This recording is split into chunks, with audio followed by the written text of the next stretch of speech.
Hello friends, आज हम सैनिक स्कूल एंट्रांस टेस्ट के प्रीवियस पेपर को देखेंगे। ये मेरा इसी सीरीज़ का 7th पार्ट है। बाकी 6 पार्ट आप मेरे चैनल में जाके देख सकते हैं। इस पेपर के भी 10 क्वेश्चंस मैं इससे पहली वाली वीडियो में बना चुकी हूँ। अब नेक्स्ट 10 में इसमें बनाऊँगी, तो आप बाकी क्वेश्चंस मेरे चैनल में जाके देख सकते हैं। तो स्टार्ट करते हैं।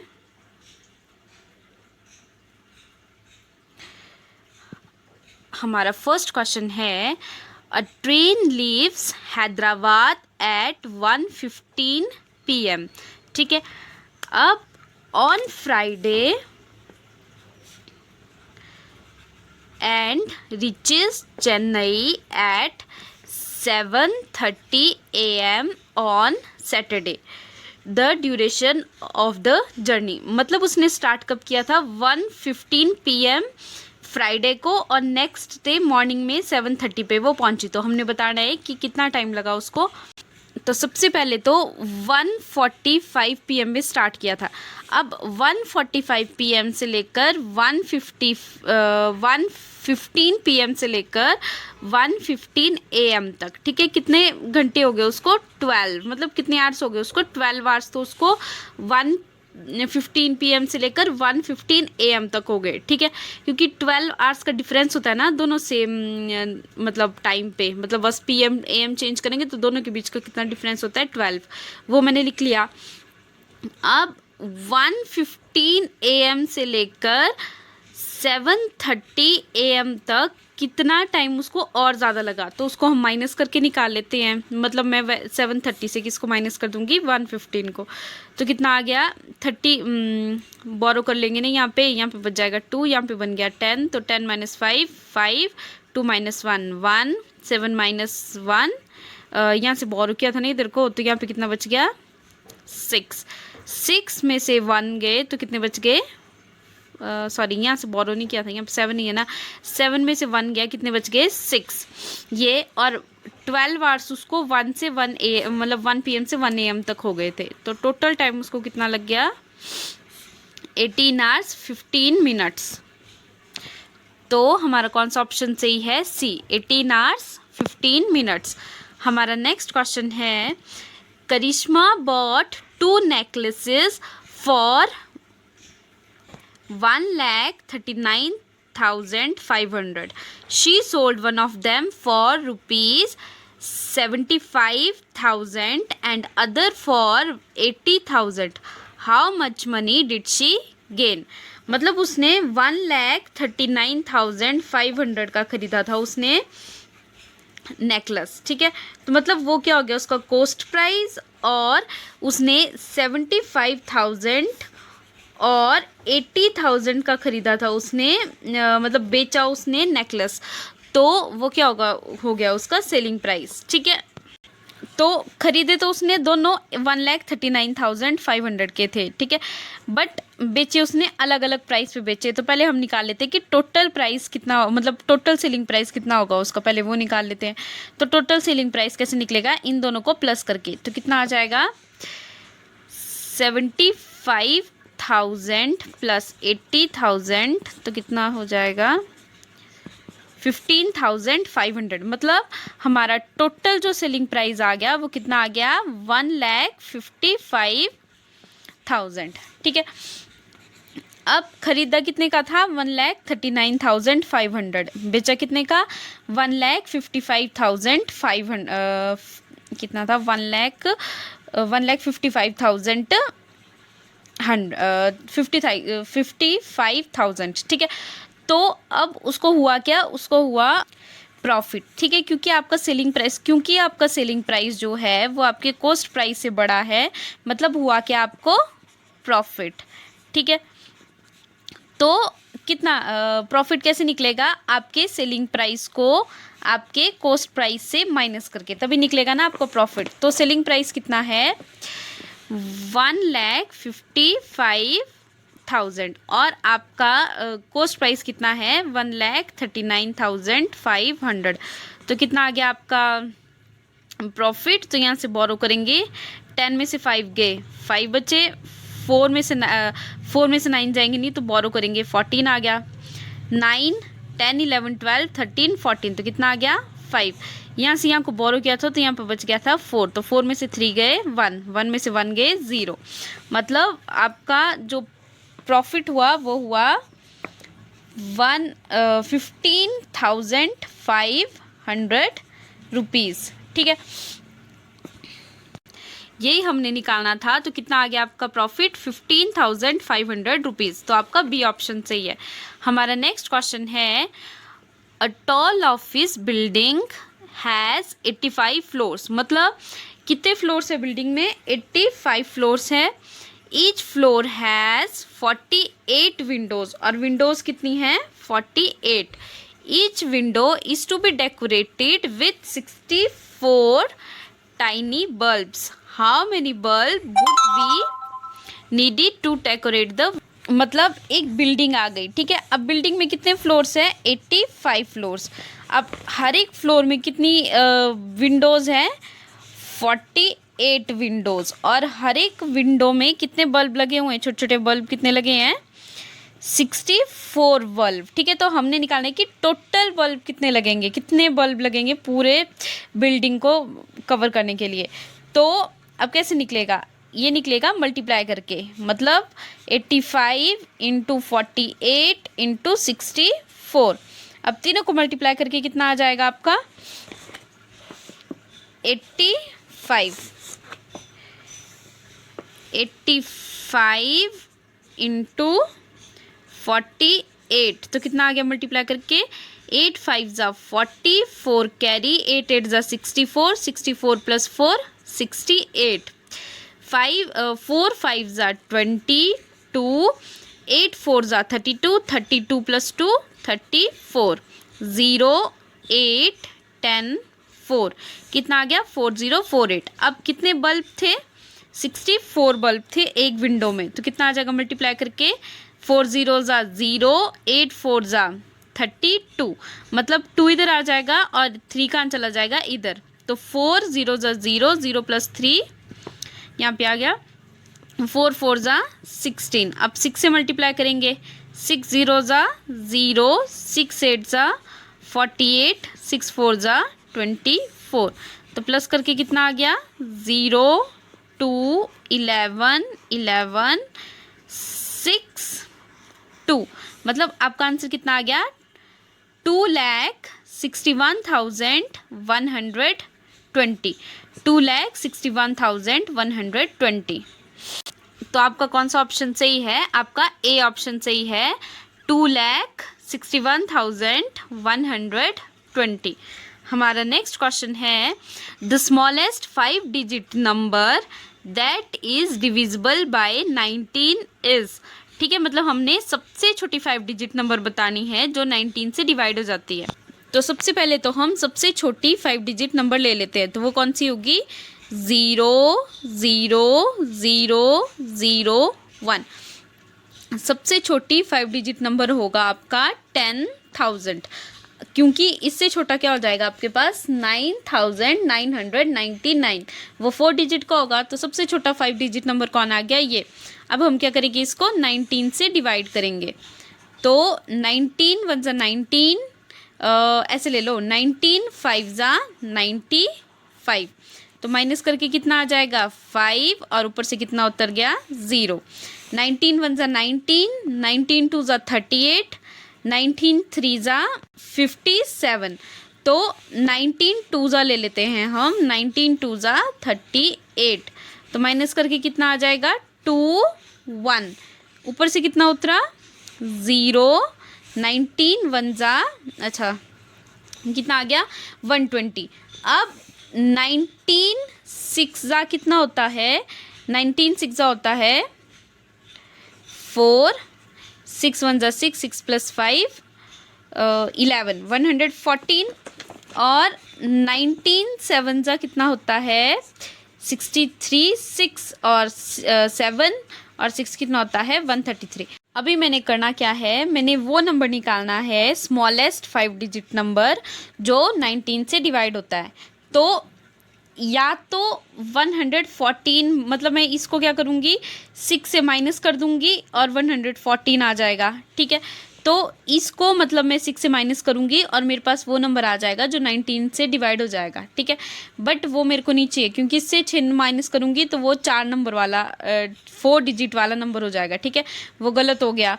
अब नेक्स्ट है मेरे पास 133, मतलब तो मैं इसको क्या बना दूंगी 133, या तो मैं इसको 114 बना सकती हूँ 120 को, इस ताकि 19 इसको डिवाइड कर ले, ठीक है।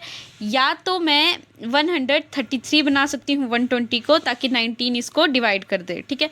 तो 114 बनाऊंगी, तो अगर मैं इसमें माइनस करूँगी कुछ ना, 120 में कुछ माइनस करूँगी तो ये भी उतना नंबर छोटा हो जाएगा। मतलब मेरे को 114 से क्या करना पड़ेगा 6 माइनस करना पड़ेगा इसको, मतलब सबसे छोटा नंबर बताने के लिए 5 डिजिट नंबर जो 19 से डिवाइड होता है, ठीक है। बट अगर मैं इसको 6 से माइनस करूँगी तो वो आ जाएगा मेरे पास 999 कितना 4, वो तो 4 डिजिट नंबर आ जाएगा, मतलब ये तो हो गया गलत। तो मैं क्या करूँगी 114 ही बनाऊँगी, इसको कितना बनाऊँगी 133।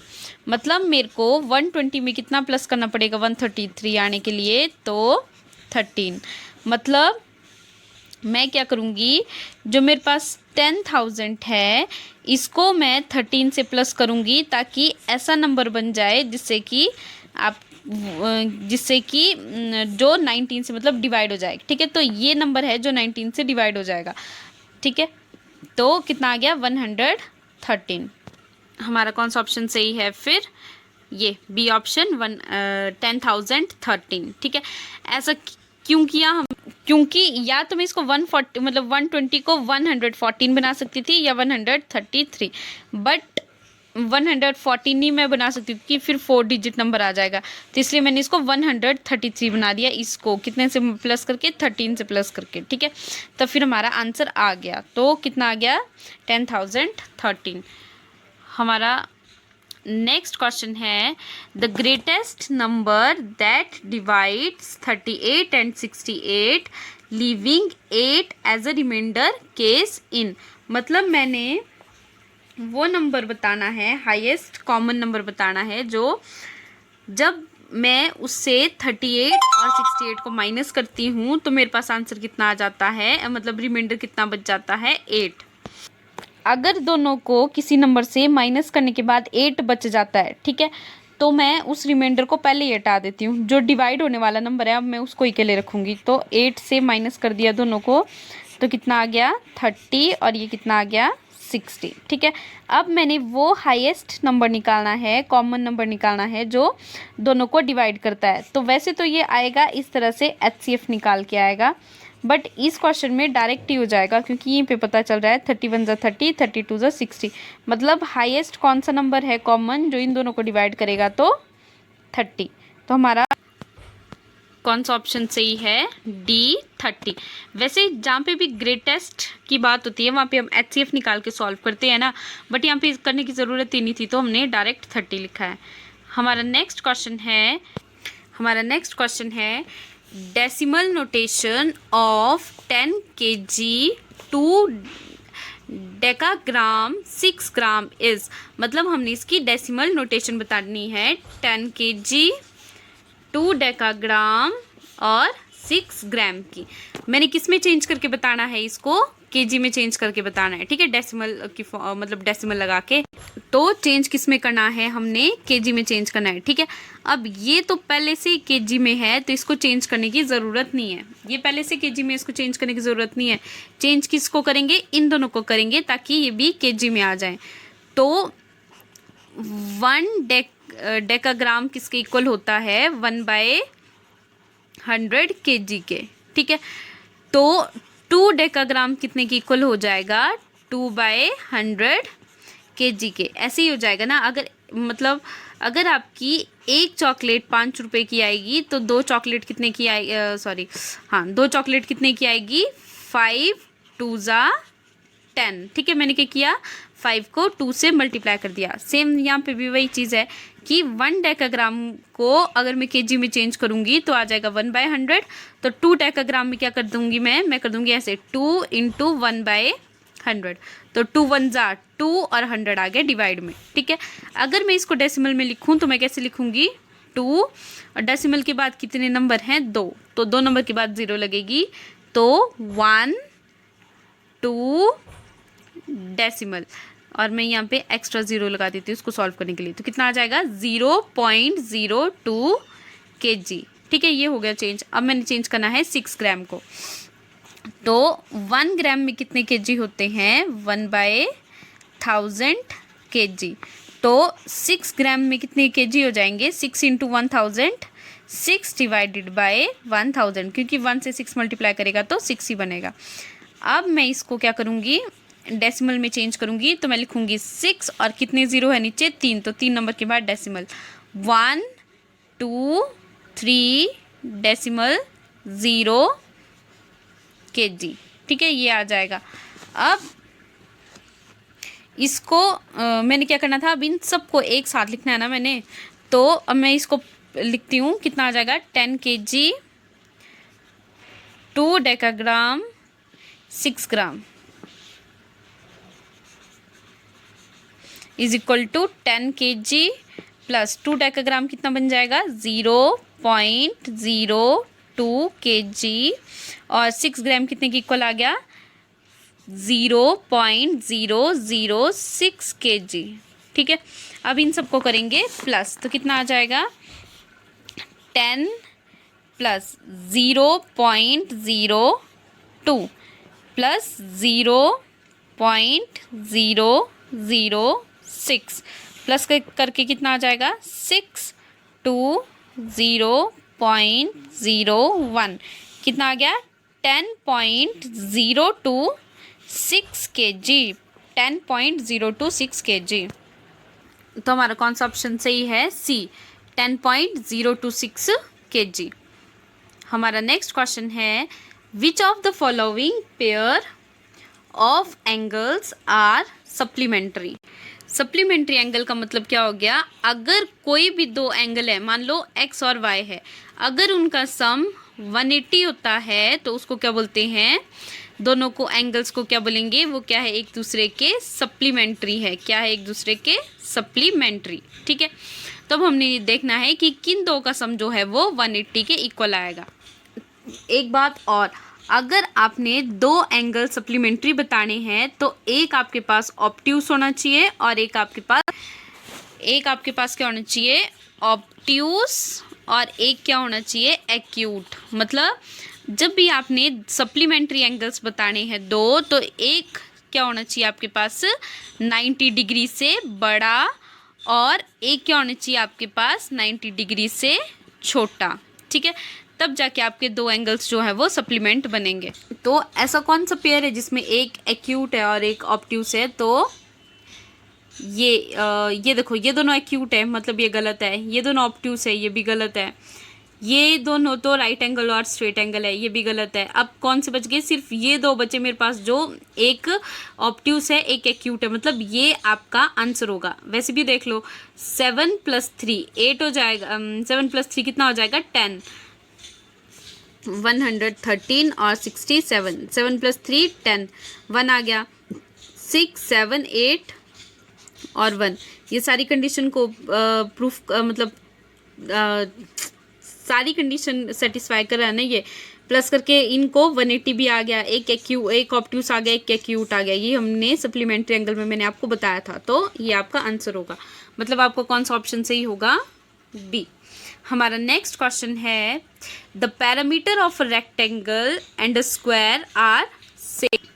क्या बोला था कि पेरीमीटर, ठीक है, ऑफ रेक्टेंगल